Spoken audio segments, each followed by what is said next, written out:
Welcome to Science Faction, where we put some serious science from your favourite blockbusters underneath the microscope. I'm Andy Gaffney, and joining me to talk about all things movie science is actress, writer and poet Siobhan Hickey, and the superhero scientist himself, Dr. Barry Fitzgerald. Say hello, people. How's it going? Thank you so much for the lovely introduction. Yes, yeah, great to be here. Great to be here. Thanks for the introduction, Andy. Love being introduced, because I think it makes you feel very special, you know, when people introduce you, or important. Especially when Andy does. Yeah, or sometimes it could be a pity introduction as well, but you know, that's all right. Well, maybe for you. Well, yeah, I've had my few pity introductions in the past. Yeah. Some of us thrive in pity. And so true. It is fantastic to be here with Midlands Science for Science Week 2021. So for sure. We're going to be talking about 3 blockbusters. We're going to be talking about 3 movies that I genuinely love. Now, you're going to hear me say I love a lot of films during this thing, but these 3 movies I genuinely love. Spoiler warning already. We're going to be talking about Tenet, the glorious Geostorm, and Jurassic Park. But first up, we're going to be going back to the dinos with a bit of cloning with Jurassic Park.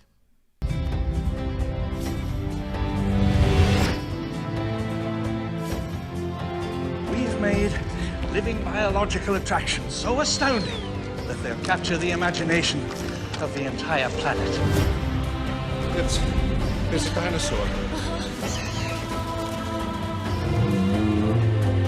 There's no doubt our attractions will drive kids out of their minds. Grandpa! We're gonna make a fortune with this place.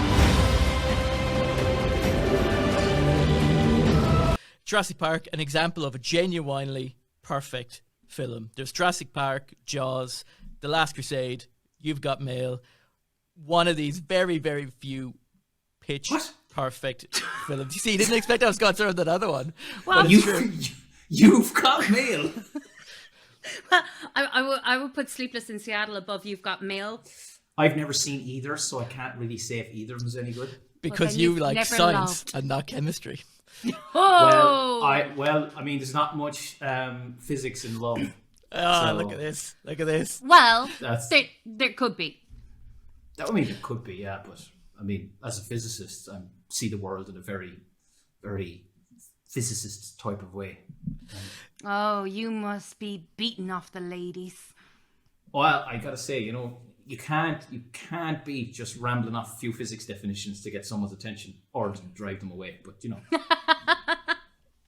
Jurassic Park, surely a massive part of all our childhoods. Hit me up with some memories there. I remember seeing it with my family. I was 13 years old. We all went to cinema together, and always remember it.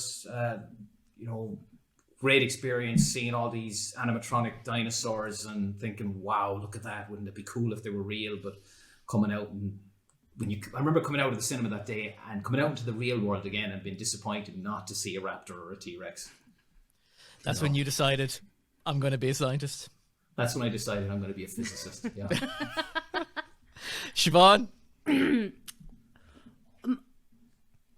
Okay.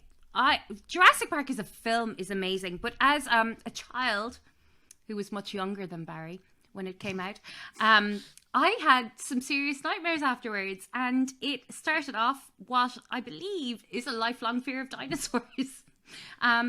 So yeah, every time I watch that film, which I've tried to watch it a lot of times, I have serious nightmares afterwards. Can't get over it. Does the fear of dinosaurs fall under the irrational or irrational fear? Right. With cloning, it could be possible. Well, we see in the film that is 100% possible to you clone see, a dinosaur. Well, look, I don't want to put words in anyone's mouth here, but I mean, Jurassic Park is 100% possible, I would think. Who put said words in your mouth? Steven Spielberg. Michael Crichton, actually. Michael Crichton. Yeah. Michael Crichton, yeah. Steven Spielberg, who is a renowned, as last time I checked, renowned molecular biologist as a part-time, as alongside his directing career. So then, fair play to him. So then, Dr. Barry, put this fear out of the way for Siobhan. Cloning dinosaurs, yes, no, And when is it going to happen? Just saying, Not gonna happen. we can bring it. It's not. No, sorry. Okay. Big disappointment. And we've heard about cloning animals and cloning pets. You've heard in the news over the years about people cloning their cats, where they take a sample of the DNA of their, still alive or just recently deceased cat, and then they try and clone the cat. And actually, that doesn't even work properly either. But what it comes down to is, if you want to clone something like that died millions of years ago, you need to get viable DNA. And where can we get the DNA? Well, you might think the fossils that people are digging out of the ground. Problem is, the DNA that we get from some of these fossils has just degraded over that time, over the millions of years that it's been stuck in the ground. And as a result, well, the DNA isn't usable or viable for you to go off and start cloning a dinosaur, or even using the DNA and combine it with frog DNA or amphibian DNA like they did in the film to fix all the broken parts. So it's just not going to work, unfortunately. But what about if, didn't they find frozen woolly mammoths? I think plural, because they have Plural? found Yeah, multiple woolly mammoths. Mammoths is the plural, isn't it? Yes, I'm a writer. plural, So they found frozen woolly mammoths. So what if the DNA was perfectly frozen? Would it be possible then? Still degrades Okay. over time. It's still, unfortunately, perfectly freezing it, and it's never going to be perfectly frozen out in the natural world. Those mammoths, some of them were found in permafrost, which is like frozen soil, and they were there for maybe thousands of years, and they've got quite good preserved carcasses. They could get, some good samples of DNA, but they're not getting everything out, because eventually, over time, the DNA will start to get broken down. The moment you pass away, or the moment anything dies, that DNA is starting to be broken down immediately. There are enzymes in your body which start to break things apart. And the same can be said for the dinosaurs when they died. The same can be said for the woolly mammoths. Even if they died and were frozen almost instantaneously, eventually those enzymes or something else from outside the environment will get in and take it out. So what you're telling me is that those ads that tell me my frozen peas that are just as good as when they're picked are not just as good. Well, they're just good enough to eat. Let's put it that Okay. way. There's a threshold on this. I see you're being And that's careful what- here, not to be Yeah, sued. yeah. Gotcha. Yeah, exactly. I don't work for the food company, so I don't know exactly what the threshold of the bag of peas is. So May I unless ask a Andy question? does. May I ask Go a on, question here? Okay, right. So you're saying that because the fact that they died so long ago is the reason why we cannot clone dinosaurs. So you said that we could clone things that just died like yesterday. Well, I just mentioned there as a few minutes ago about people trying to clone cats. You say try them, but who's going around cloning the cats? Has anyone successfully cloned their cat? Oh, somebody has had a cat cloned, which is a cloned cat, by the way. A Just clat? made that up right now. A clat, yeah. Copyright. My new pet clat. A cloned cat, and they tried to do it, and well, a cat was born, but said cat did not look anything like the cat that died.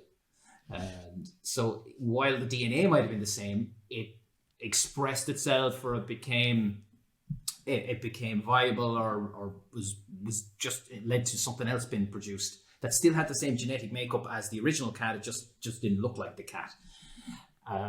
So there's no guarantee you'll get exactly the same cat appearance-wise, but you might have the same DNA as what was there before. Why it wasn't the same, I don't know. I don't know what process exactly they used. I could be making stuff up here as well. But people have cloned sheep, and Dolly the sheep is probably the most famous one, which was cloned back in the 1990s.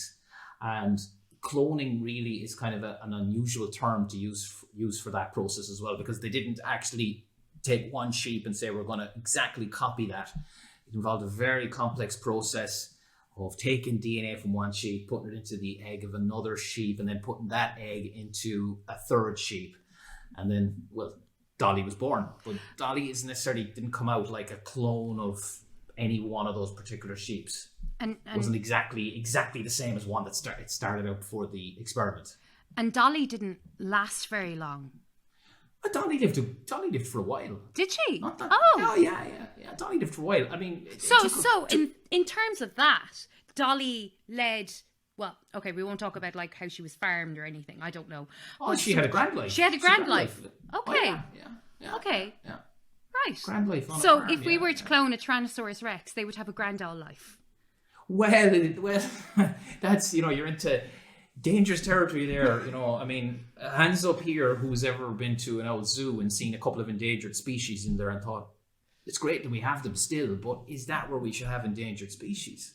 I mean, you've probably both seen tortoises or turtles, the giant tortoises in zoos, and you think, wow, it's great, we still have them, but should they be in zoos like that? I mean, we're trying to protect them, but in a way, we're doing it to, kind of the detriment of their life. So if you brought dinosaurs back, would it be a good idea to put them in a zoo? Well, No, I'm gonna be pure devil's advocate here, okay? So say in Jurassic Park, I expected nothing less, Andy. they bring the dinosaurs back in Jurassic Park, okay? Hammond brings it back. So ethically, you're saying, look, it's a bit of a grey grey area, but now this is not me. This is not Andy Gaffney. This is just me asking the questions. Think of me as like a Ryan Tubridy-esque figure here, okay? It's uncanny. I'm just asking. basically. I'm just asking the questions here. If John Hammond Go ahead, Ryan. There. Go. If John Hammond cloned the dinosaurs, are they not his property to do what he wants with them? Well, I mean, Look at that. Did he pay for all of it? I don't think so. I mean, Well, it the was whole thing was InGen. fun. It was a company. Yeah. Yeah, exactly. That's not his company. I'd say he was getting a lot of external funding from angel investors and other people with other interests. So you could make the argument that the investors are the ones who could be making the decisions about where they would go, right? So when you're cloned, I'm gonna sound like a Bond villain there. So if we clone the dinosaurs, Sound like a Bond villain. You kind of look like one right now. like if we're cloning dinosaurs, are they dinosaurs or are they products? Oh, Yeah, wow. Ooh. So bad, Andy. So bad with the ethical questions. Just It's shocking. It's like saying that they're coming out of a factory. I mean, well, but they are. And this is when Andy enrages the entire vegan population. yeah, that's it. Yeah. I'm just playing. I'm just They're asking not Oh, the questions. animals. They're products. You're just playing devil's advocate by asking whether or not animals, when they're born on farms, are they products or are they animals? No, So I'm asking when John Hammond clones them. Yeah. So John Hammond Specifically, clones a farm specifically. only John Hammond. Nobody else. Anybody else can do it. It's fine. But Like it's John my- Hammond from Jurassic Park. Yeah. So my beloved dog. Okay, if my dog who passed away long ago, Egon was his name, named after a good scientist like yourself, Egon. Named after the best Ghostbuster. Yes, indeed. Well, Yeah. I'm a Peter man. Oh, rest in peace, Harold. Obviously, I'm a Peter man. You're a bit of a Peter man, is it? Yeah. So if John Hammond cloned Egon the dog, Yeah. would I get to keep Egon or would John Hammond get to keep Egon? Ethically, I'd where are we say- going with that? I'd say you'd be out of the loop there, Andy. I mean, you're saying I'm not going to be part of this conversation. No, because John Hammond did it, and it'd be his. Because you just told me that John Hammond, if he was cloning anything, well, it's his at the end of the day, right? But this sounds like it's going dangerously towards like the surrogacy laws. Yeah. Yeah. But you see, I mean, the other things you'd be worried about this though with the cloning is that it's one thing putting them in a zoo, but I've read scientific papers where people have talked about cloning animals that are almost extinct or have become extinct, and then putting them on safari so you can hunt them. Oh no. Well, that's great. Yeah. No. And I've seen papers about this where people have done that. They said, yeah, that's what we want to do. We're going to clone these and then we're going to hunt them afterwards. Yeah, and see, and that it's stuff like that that makes me think, do you know what? The film The Purge, maybe it had the right idea. Oh yeah, yeah, that's maybe true, but it's kind of grim to think that's what you do. And then the other thing is that this is a huge problem with bringing animals back like this. Is you're bringing them back to a habitat and a world that's completely different from the one that they left. And think about the dodo. If we were somehow able to bring back the dodo and bring it back to Mauritius. Mauritius is a completely different place to the one in which it eventually became extinct on. And you wanted to introduce the dodo there again. You couldn't. It wouldn't never survive. And the same could be said then with the dinosaurs. You bring the dinosaurs back to the world that we live in and trying to integrate them then with the world that we live in, it'd never work. There'd be so many issues that you Would have to we overcome. would we ever get to a point where there will be a service down the line where you could clone a just dead pet? Say you really loved your pet, would there ever be a service down the line where it called, I don't know, like Deliveroo but for clones, where Fido's just dropped, let's get him in, let's get him cloned quick. Are we talking Fido from the 7-Up ads, or are we talking about the dog? Man, what an old reference there you're knocking out there. See, there you go. Yeah, would we ever get to a point where like designer cloning and just like cloning is a service offered every day? Is that somewhere down the line? Well, I mean, think about it this way, right? We have people who want thoroughbred dogs. And to get a thoroughbred dog, you need to have that lineage in place that's been built up over generations, where you try to ensure that you have the best attributes for your dog, like German Shepherds or something like that. And you could argue that trying to have these thoroughbreds and to breed in this controlled way is kind of like a very kind of invasive way of ensuring that your gene pool is narrowed towards a certain type of pet, that you want this type of pet to be in your life. And when you start talking then about cloning, and then you say, well, I want to clone my pet, but the last one, it was black. I'd rather the coat was red, and I wish he was a bit taller. I think you're getting then into that territory of trying to clone and fix the attributes of the dog by genetic manipulation. But we're already doing that when we're doing thoroughbred breeding with animals. We're fixing the attributes. We want the best to rise to the top. And when you have, two attributes from a dog, one with a great coat, great tail, great legs, okay, we want them to breed together because we're hoping then that those attributes will come out as a combination in the offspring. Is that not the same? Which we saw happen in the sequels of Jurassic Park, that people stopped going to see the dinosaurs that they'd seen. So they said, well, look, let's make up some dinosaurs. Let's make them scary. Let's put, the raptor onto a thing with wings. They started making dinosaurs for the people. Yeah. Which is there. That's where, like, because I'm not okay with, like, purebred and all of that kind of thing. So like the whole idea of messing with genes and stuff like that to splice and just make something new just for our entertainment, that's where I get really uncomfortable. And then even you're saying, Andy, about cloning your pet.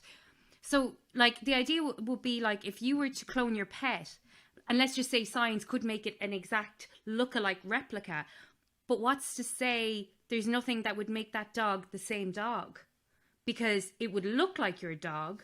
This is it. But It's it like couldn't have your dog's it's like person. Triggers. It's like Trigger's broom in Only Fools and Horses. With the multiple handles and Yeah, the brush is it heads. the Yeah, but it's same? the same broom. Yeah, that's what we're essentially asking. Is is that the ethical question? Is Trigger's broom? So I guess before we move away from the world of cloning and Jurassic Park, I'm going to do with all this stuff. I'm going to get Barry, yes or no, conclusively, as our scientist. Barry, yes or no, cloning on that kind of a scale for entertainment, what's the chances out of, if you can rank the chances from 1 to 10, give me it 7. I mean, Andy, to be honest, it's an absolute 1. If I could go lower than 1, I'd go lower than 1. Cloning for entertainment's purposes. Come on. It's an absolute 1. We're in ethical minefield land here. Like, and Andy's like, I'd say it's a grand old 7. There's a couple of ethical hurdles we have to jump, but other than that, it's a 7. No, it's a 1, Andy. Come on. It's a 1. It's a 1, yeah. Shall we see if we'll beat 1 with our next 2 films, shall we? Let's see if we shall. Yes. Yeah, so we're entering with 1 so far. As we move on to our next film, which was the movie that was meant to save cinema. I don't think it did, but it tried to. Was Chris Nolan's time-bending epic that was Tenet. One of these bullets is like us, traveling forwards through time. The other one's going backwards. Can you tell which is which? How about now? Some people loved it, some people hated it. As I've said, I absolutely love this film. Some people said it was far too confusing. Shiv, as a resident writer, what did you make of the whole thing where Chris Nolan was like, yeah, you go see this film, but you might have to go see it twice there, lad, to make sense? Is that a fault of the writing, or was it a fault of us idiots watching it at home? I think it was Christopher Nolan's ego, really. We don't say anything against. We do not say anything against our I savior. shouldn't say that. Our savior of cinema, Chris Nolan. I shouldn't say it, but the film was just trying to be so clever. I think what I found, I watched it on my phone, which is how I assume Christopher Nolan. Yeah, I know.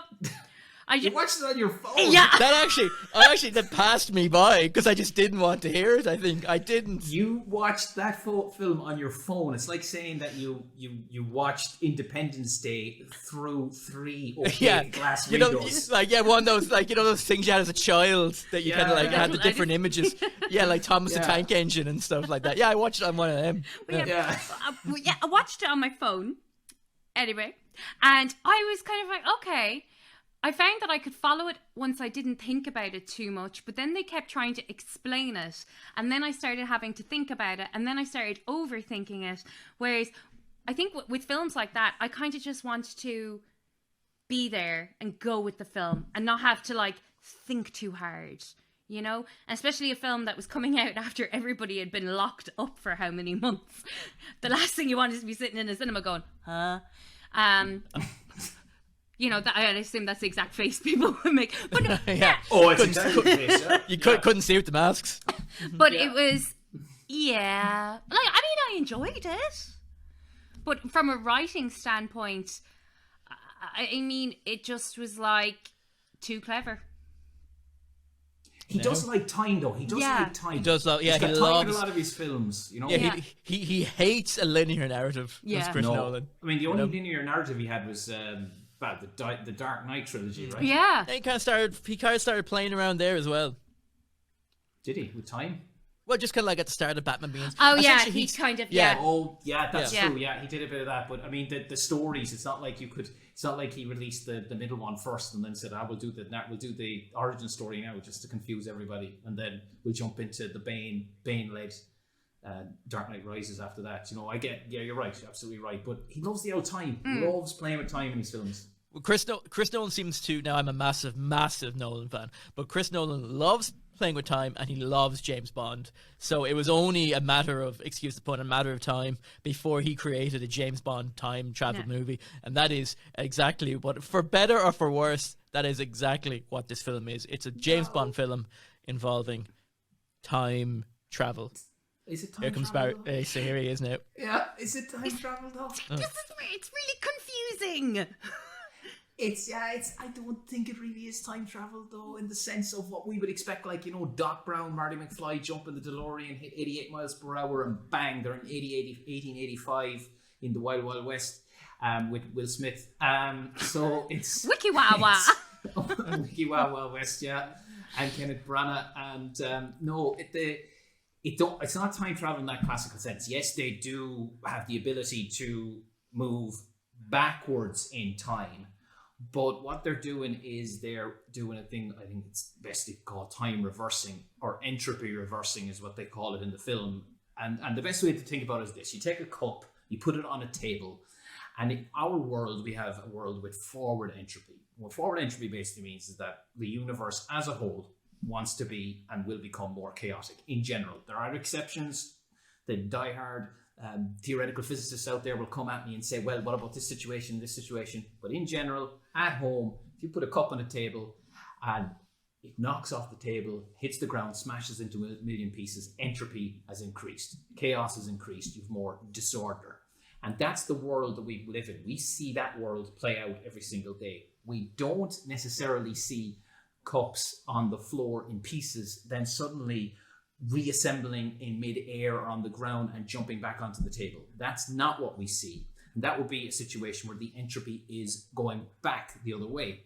And in the film, it's all based around the idea that objects can actually do that, that the objects that are coming from the future, from these people who have this interest in preventing a world apocalypse, or maybe wanting to cause it in the first place, they have given the present, where the characters are all based in the film, the ability to create objects that can move backwards through time, but in terms of not necessarily through time, but their entropy moves backwards, so that the frames that you would see with something moving are played in the opposite way. So if a cup had been in pieces, had been exposed to this ability to reverse its entropy, then eventually if someone wanted to pick up the cup off the ground, as they talk about being free will, because there's still free will here, because you have to decide when you're going to pick it up. Once they put their hand out, then the cup starts to reassemble and jumps on the table. Yeah, they have to feel it. They have to feel it.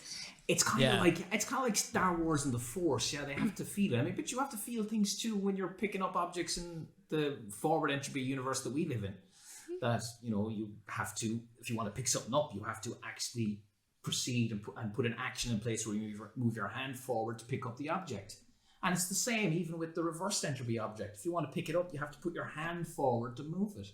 So it's the same process. It's just that object kind of does something a bit weird that we don't normally see every day. And you know, a big part of time, I know we said this isn't a time travel film, but a big part of time travel films is trying to change something in the future. And they do hint at something in this. This is what they're trying to do, is trying to change something. But is sending one object back through one timeline ever going to change everybody's timeline? Well, I mean, it could. It depends what the object is. If you decide to send, let's say, an empty milk carton, I don't imagine that that's going to change people's lives. However, if you decide to send a highly advanced quantum computer back in time to somebody who you know will find it and will have the ability to decipher it and use that technology then for the betterment of, or not necessarily the betterment of society, depending on what kind of person gets their hands on it, then that type of technology could have a huge impact. So it really depends on what it is. Andy, if we sent Bruce Willis from Armageddon back in time with his technology to stop the meteor hitting the Earth, therefore the dinosaurs wouldn't be killed. That T-Rex is going to be looking up and going like, that is the size of Texas. Like, we need someone who can take out an asteroid the size of Texas. And look, this man doesn't want to miss a thing. And the world... He's coming. Yeah. Possible. Could happen. Could work, yeah. I don't think anyone wants to see that film, though. What, Bruce Willis in time? Tell me who does not want to see Bruce Willis in time. You're asking... Harry Stamper. Yeah, Harry Stamper in time. Time traveling back in time. They don't know Jack about time travel. Is that the tagline, is it? Oh my god, that's amazing. We need to write this. Yeah, this is going to Netflix. Well, no. Let's not write it. Let's get the master of time to write it and direct it. Chris Nolan. Yeah, Chris Nolan. Yeah. He's a big fan of Andy. He's a big fan of Andy and Bruce Willis and time traveling dinosaurs. Yeah. It's about time we all got together. Oh! Hey, I was waiting for that. But right, so in the world of Tenet, if I did send something back to a lad back in the past to say, right, use this to either mess up the future or fix the future, would that affect me in the future? How would that? I just, this is the thing. Like, I get it in like Avengers stuff like that. The Tenet thing is like, how is it possible to? I don't know. Is it possible to? Well, I was asking like about affecting the entire world. Would that not? I know they talk about it in Tenet. They mention, was it the grandfather paradox and this kind of jazz? You know. Yeah. So how does you know? You're essentially giving up your own timeline. I think you're actually delving into a word that I like a lot. Oh no! Do you have a siren for what you're about to say? Like an element? I don't have a siren for it. No, but I think you were visiting the multiverse. Here we go. It's the multiverse. What's happening here is that when, for example, if something comes back from the future, like you just said, or like Marty McFly, or this technology that came back from the future in the Tenet universe. Once that arrived back, the universe split, and everyone in that universe started to follow that trajectory. But there would have been an alternative where the technology never arrived back, and the Earth was left, unbeknownst to it, that there was people with these abilities in the future, or maybe those people in the future didn't develop those abilities or technologies to be able to do that in the first place. I really do believe in this believe's the wrong word, because then it sounds like I'm starting a cult for the multiverse. No, what I mean is that there's a lot of good scientific evidence out there suggests that according to the laws of physics, according to what we see in quantum mechanics, what we know about the universe, that this idea that when decisions are made or big moments take place, that there is not just a moment or a decision made, but all decisions are followed or all options take place. It's just that you are only conscious of one of them and the rest all take place in parallel universes. So what you're saying is, in potentially at least one little universe, I am a success. And we are in that universe. Siobhan Hickey. We are. Yeah. I mean, there's probably also another universe where Andy Gaffney is president of Ireland. Yeah, and look, that is not a nice world. I said president, not Taoiseach. President. Yeah. The president has no power. That's a confused world where everyone's like, "Look, lads, can we not do this instead?" And they're like, "No, I am. You have no power." Yeah, I am Minister for Science. I am not putting up with this. So are we talking about, so in the world of like your time travels and all this kind of stuff, be it Tenet or otherwise, is there any way of doing time travel that isn't, I don't like time travel happens every day, but we think, I say we as our scientist Barry, is there a way of doing time travel that isn't multiverse? It's not like doing something to change tomorrow. It's just going to change one reality somewhere, maybe. Well, you could time travel right now if you want to. So what you do is you get up and you go for a 10k run. Oh, why 10? Why 10k? Why 10? Well, you're like, pick a distance, Andy. Any distance at all. I just picked 10k. 88. I want 88k. 88 kilometers. Andy, get up there and go for an 88 kilometer run. And the second you start moving, according to Einstein's theory of relativity, that any object that moves, they will experience something called time dilation. In other words, what that means is that from the person's perspective that's moving, your clock, if you had a clock with you, it'll start to run slower than the clock of everyone else around you if they were all stationary and not moving. And this would give you the opportunity to time travel. Now, how much of a time travel would you do? We're talking like minuscule fractions of a second. You wouldn't even notice it. But according to the laws of relativity and Einstein, it is possible and it can be done. You just have to start moving fast enough, and you need to start getting up towards the speed limit of the universe, which is the speed of light, roughly around 300,000 kilometers per second. Once you get up there, you are in a territory where you can start to really experience time travel, but one direction time travel to the future. So, now, obviously, I know this is not possible. So let's just say I was able to run at the speed of light. Does that mean I'm actually time traveling? If you're able to run the speed of light, you have access to an infinite energy source somehow. And if you have that, then you would be like, ruler of the universe. But let's say you may call me Zeus. Yes, there we go. So if you were running below, you're running below the speed of light. Let's say that. Okay. Because if you get to the speed of light, halfway to the speed of light. Halfway. Halfway to speed of light. Yeah. At speed of light, you got all these singularities and infinities and stuff like that. We don't want to be playing with those things, ones over zeros and things like that. But if you're at, exactly, such a mess.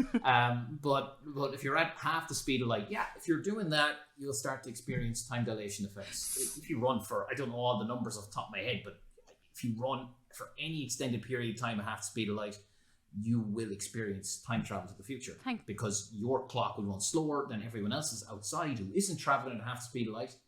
And when you stop running, you'll end up finding that, oh, wow, so according to my watch, let's say an hour should have passed, but actually, for everyone else, 2 hours passed.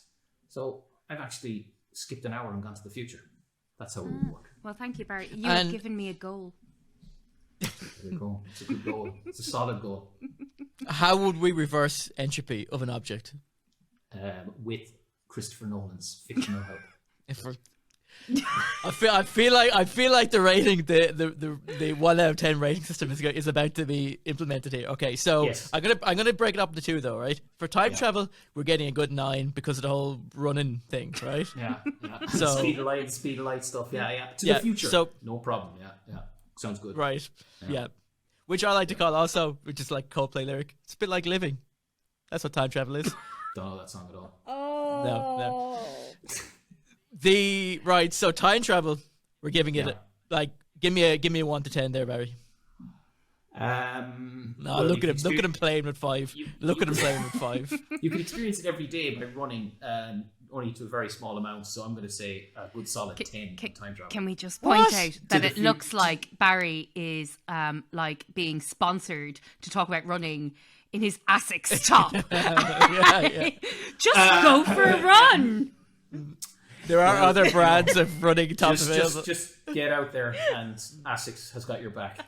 Oh, sorry, right? Yeah, if you want to time travel, do it with Asics. Asics will get you there. I'm going to say a solid 10 because it's in the laws of physics. It's perfectly plausible. So yeah, sure. Time travel to the past is a bit messy. You're looking on like you're looking at like time loops, infinite time loops, and weird solutions to the general relativity equations, and you're hoping then for the multiverse. So that one to the past, but to the future, yeah. And playing with like physics of objects, were to make them go backwards and stuff like this. Like, you know, if I wanted to knock my Toyota down the M50 backwards. Yeah. How do I do it? You just revert it. Yeah. For those who are watching this, I'm just going to recommend that you don't do that, because if you do it like Andy, you're going to be arrested or dead on the news. or dead on the news. Yeah. Local man arrested for driving Toyota backwards down the M50, trying to be like Tenet. So give me 1 to 10 on that. 1. Oh, but it's a 1. Well, look, it's a 1. It's 1. Yeah, so we're level pegging. Yeah, but it's between 1 and 10. If he said 0, I would have said 0. If he said minus a million, I would have said minus a million. So it's like, right. I mean, that means we've only got one film left that might score higher than a 1. Oh yeah. And that is our first documentary of the evening. Geostorm. The Senate committee will now hear from Jacob Lawson, Climate ISS Chief Coordinator. May the record reflect that he was nearly 1 hour late. Yeah, sorry about that. I literally had to fly in from outer space. Thanks to a system of satellites, natural disasters have become a thing of the past. A clip there from Geostorm, a movie that is going to 100% get 10 on our rating scale. So let's go around the table here. You want us to rate it already? Is it? Well, no. What was? No point. You want us to rate the film or rate the science in it before we've even talked about the science? It's a classic. It's an all-time classic. There's no need to. Look at his nervous smile. He's just going to keep talking. Shiv, let's just go to you first. Do you agree with Andy's statement that Geostorm is an all-time classic? I mean, over to you, Shiv, Barry. Over to you. Well, Shiv, remember me and you used to go fishing. What? Oh, don't. That whole thing was just... Oh, Andy. That film was so painful. But I did give myself a really nice manicure while I was watching it because... You didn't really... Because what else are you going to do when you're watching Geostorm? Geostorm, is it a good film? No. Is there some interesting science in it? Yes. Should they have made the film? No. That's my summary of Geostorm. Well, right, because I was coming in, I was getting ready for this, right? And I was thinking to myself, you know... What, you were getting ready for the negativity? Yeah, I was getting ready for this, okay, right? So, right, premise of Geostorm is that there's a satellite called Dutch Boy that was set up to stop climate change. In what year, Andy? Patterns in what and year like was this put up in the sky? Andy, yeah. What year? I don't know. I can't remember. 2018 when this happened. 2018, and then the was it? majority of the film is set this year. Look, I'm sorry I can't remember everything. I literally came from space. There's a line from the film, and I love that line of the film, where he sits down in the Senate, and he's like, I'm sorry, I'm late. I literally had to come from space. Well, That was my chair. That was my chair. That was my Andy, chair. can you do That was that? my chair Can in you do it Butler. one more time? Yeah, I that's the literally worst came class from act in history. space. That's the... Oh, go. Go on, one more time, Andy. One more Okay. time. I'm sorry, I'm late. I literally came from space. No. But you see, that's Okay. no. No, that's the But it's that's the okay. bad Scottish No, accent. it's okay because Jared Butler's character, he does say in the film that while he's meant to be American, he in fact is from the UK. That was mentioned, and Because they shout out to Robert they Sheehan cast Jim Sturgis. with the worst, Yeah. like near Cockney accent. I just Robert Sheehan. I don't know where he got that accent. Did he? I mean, these guys, they're professional actors. He obviously picked it up off someone on set and said, all right, I'll go with that. You know, What, is it that? Australian, was it? Yeah, g'day. Welcome to space. We've got the real burgers on the way. Do I think everyone is clearly having a great time in the film? Surely. Oh, they clearly are because they know they're in one of the worst premise films ever made.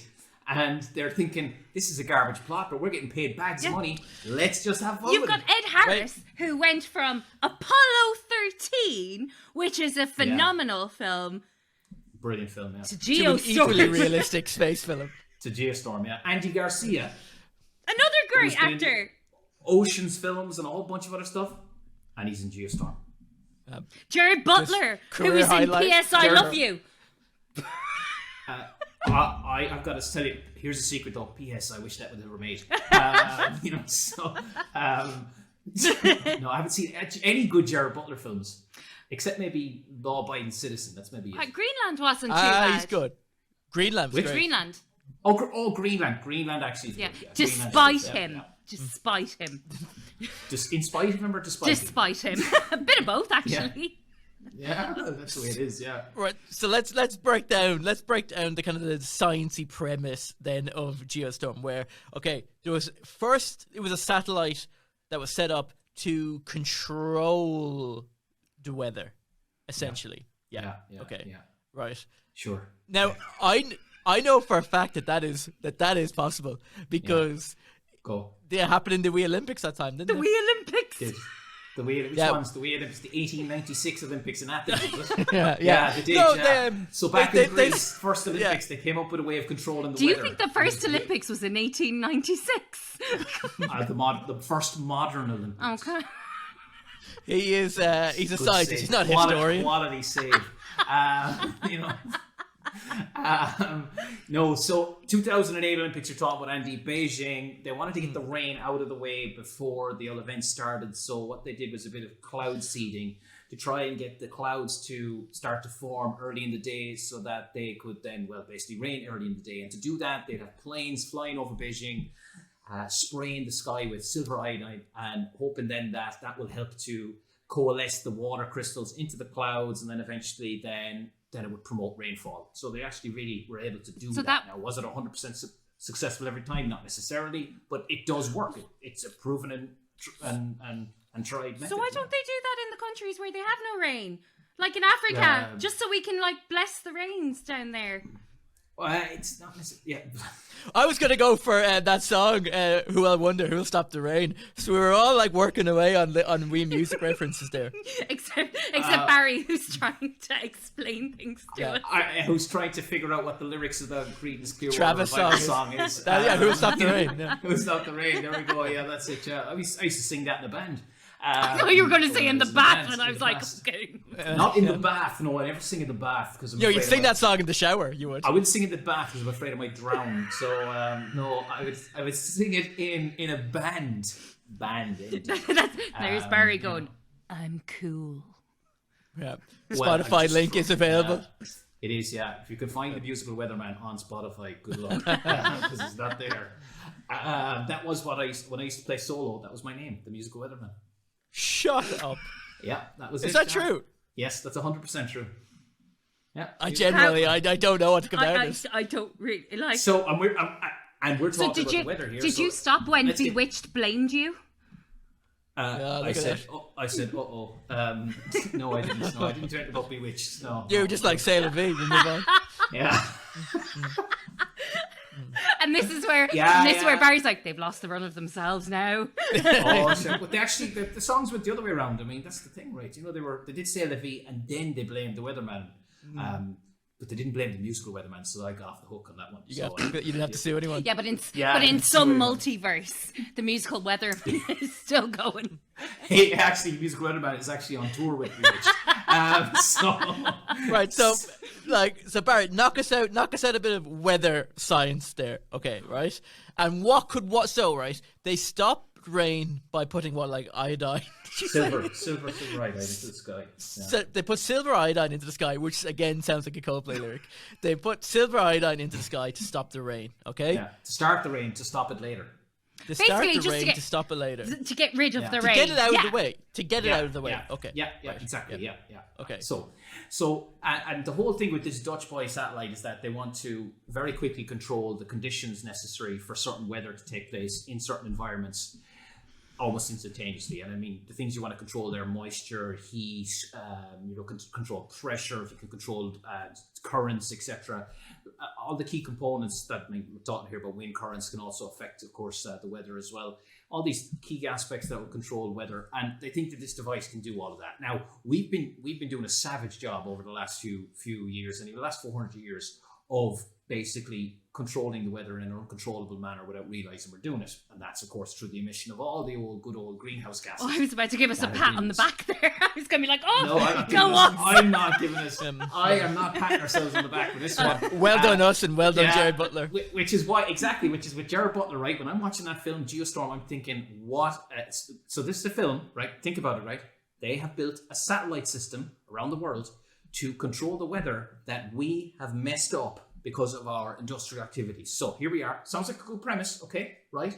Sounds responsible. However, they have a whole huge launch area set up in Cape Canaveral, and Butler, at one point in the film, he decides to go to space because he's got to fix Dutch Boy. There's a problem with Dutch Boy. He gets on said shuttle by himself and launches into space by himself. Yes! And Very talented. He's a very talented scientist. A bunch of gases and everything else, and they're doing that all of the time. Yeah, sure, it'll come back down with three people. They're sending rockets up like buses. That's it. Yeah. Now, but a lot of these rockets use not buses. So please don't be worried when I say this. A lot of these rockets, they are based on liquid hydrogen, liquid oxygen. They have other different additives. So it's not necessarily fossil fuels, but nonetheless, they are igniting things. They're burning oxygen. Now, when they burn oxygen with the hydrogen, because you need the oxidizers, the oxygen, and then you have to fuel the hydrogen. I mean, a lot of it's water that's produced, but there are other things produced. They have to be because there are additives in there. And they're just launching, let's just keep launching away here, lads. We need to get the rockets up there, and they're just launching to their heart's content. And I just thought that was ridiculous. Here he is trying to fix the planet and trying to save the planet, and there he is launching to space by himself in his own shuttle. Yeah. Well, one aspect of the story was that they were kind of secretly planning to use it as a weapon. So to go back to the old ethics thing of our first film, the old controlling the weather thing, might lead to a bit of dodgy behavior. Well, in this case, I think it did. Yeah, and we see it in the film. It plays out like that because a couple of people think, geez, we've got this great thing up in space. Imagine what we could do. We could hold the world to ransom. Actually, you know what? Let's not do that. Let's wipe out all our enemies, and then we'll take over what's left. That's what they're trying to do. So, apart from rain, is there any weather thing that we can control here and today in 2021? Is there any weather thingy that we can control? We can. Don't say flip a fan for wind. That's what you're going to do. No, we can't. We actually can't. So what we need to do is we need to follow the Paris Climate Accords from 2015. And what we need to do is to stop our emissions, decrease fossil fuel usage, become more sustainable thinking. And we can control the weather then, because we can start affecting the global temperature. And for affecting global temperature, this can have an effect then on everything from ice glacier melting to the currents in the seas towards plant and diversity and flora and fauna. So over time, we can control the weather. That's actually really, it's just really interesting about even saying that when you think about the first lockdown we were in last year, after just a couple of weeks, the weather was the air was clearer. We didn't really have rain. I had the best tan of my life. You know what I mean? But it was, the weather was so, Andy, stop smiling at that. The tan was amazing. But it's just... Best tan ever, Andy. Best tan ever. But it just... Even better than this tan. But that's just your foundation, honey. It is, yeah, lots of foundation. Yeah. But it's just interesting that you say that even in that short amount of time, that you couldn't notice. Like, I mean, I live beside the Botanic Gardens in Dublin, and when you're walking by, you can actually smell the flowers from outside, which is something that I've never experienced. And I've been living here for like 15 years. It's a massive difference. People were able to see the fish in Venice in the canals because the boats weren't going up and down anymore. There's no tourists. Suddenly the water started to clear. You could see the fish. So, we just got to do these things. Putting space stations in place to control the weather. That's very much science fiction. Controlling localized rain, stuff like that. Yeah, that can definitely work and help. It's not wholesale 100% going to work like this Dutch boy does in the film, which is clearly able to really control and affect weather in drastic ways all over the planet. But to do it on a longer term, we just gotta undo what we did before. And it's going to take time to do that. And we took the time to affect the weather that we have now the way we've done. So I think we have made a bit of a mess of that. So it's time now to kind of go, right, we need to go back. And hopefully we still can. I always remember CFCs from school, from the junior cert. CFCs, bad CFCs. Yeah. Absolutely, yeah. The old fridges as well. Yeah. And aerosols and deodorants, things like that, all that, yeah. The old CFCs, yeah. But would a satellite controlled by Jared Butler not help us on our way? Yes. Well, you see, the thing is now... Sorry, I drowned out for the last 20 minutes or so. So anyway, yeah. Andy, just spoiler alert here. Spoiler alert, and a massive spoiler for you. Sorry, but Jared Butler and Geostorm, not real. Okay. No, it is it. I watch on the History Channel. Andy watches An Inconvenient Truth followed by Geostorm. Yeah. Wow. I fell asleep while it rolled onto the other one on Netflix. I'm like, oh my god, this documentary is wicked. Savage viewing together. Do you want me now to rate the science in this film? Because I think you can rate between 9 and 10. Yeah. He doesn't care what you say. He's made up his mind. mind. I'm going to say controlling the weather and all that kind of stuff. I'm going to give it 2 or 3. Because you control rain with silver in clouds and wind by putting up a fan. And you can do there you go. Yeah, you can control the sun by going and getting to a sunbed. Sunbeds, yeah. Andy just sitting in his gaff now with a little fan going, ooh. Yeah, I'm Jared Butler. That's my Halloween costume. I'm gonna be Jared Butler.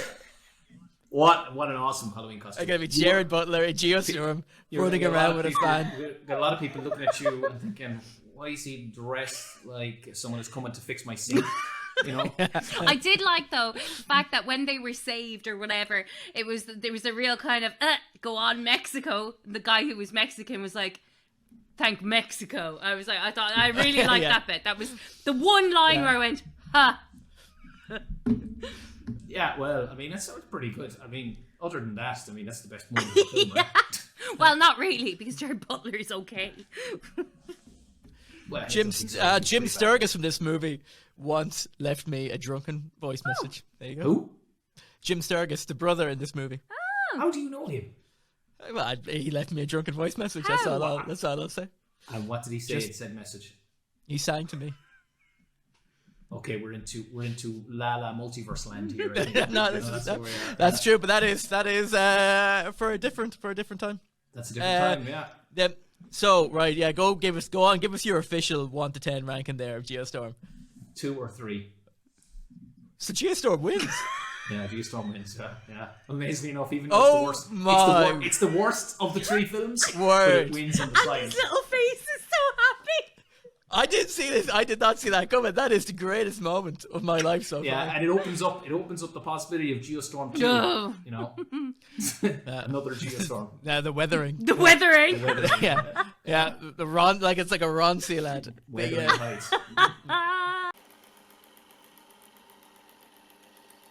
Right, so what have we learned in our episode so far? Okay, well, so we've learned that we can clone the dinosaurs. Can we not?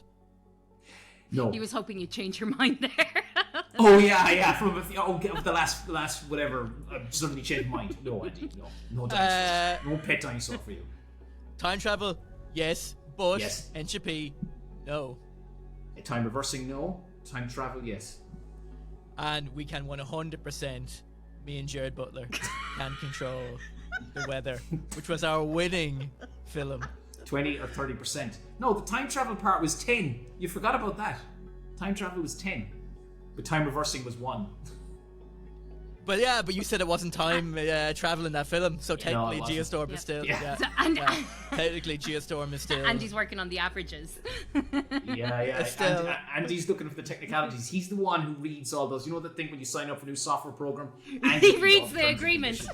Yeah, the agreement the whole way through. I'm going to find a loophole somewhere in here. Gonna find it. Yeah, that's Andy. I don't know what to do next step. Well, sure, Andy, look, your happy house, your Geostorm has been ranked above the other two in terms of science. So, I mean, that's probably the main takeaway, isn't it? Yeah. And Shiv can sleep easy because there's not going to be dinosaurs roaming the earth Yeah. Except anytime birds. soon. They're Except next birds. on my list. It's the most dangerous dinosaur of them all. Yeah. Birds. Yeah. That's why Alan. Yeah. Thank you very much for watching. It's been fantastic to be a part of Midland Science for Science Week 2021. If you would like to see more of us or hear more of us, we do have a podcast called Sound in Space. Check it out on any platform where you want, where we regularly try to break Barry by getting him to admit to science things that he claims can happen, but we all secretly know that they can. Yeah, deep down in your dreams in the multiverse. So but for now, it is a goodbye from me. It's a goodbye from me. And it's a goodbye from me. And remember that science has all the answers.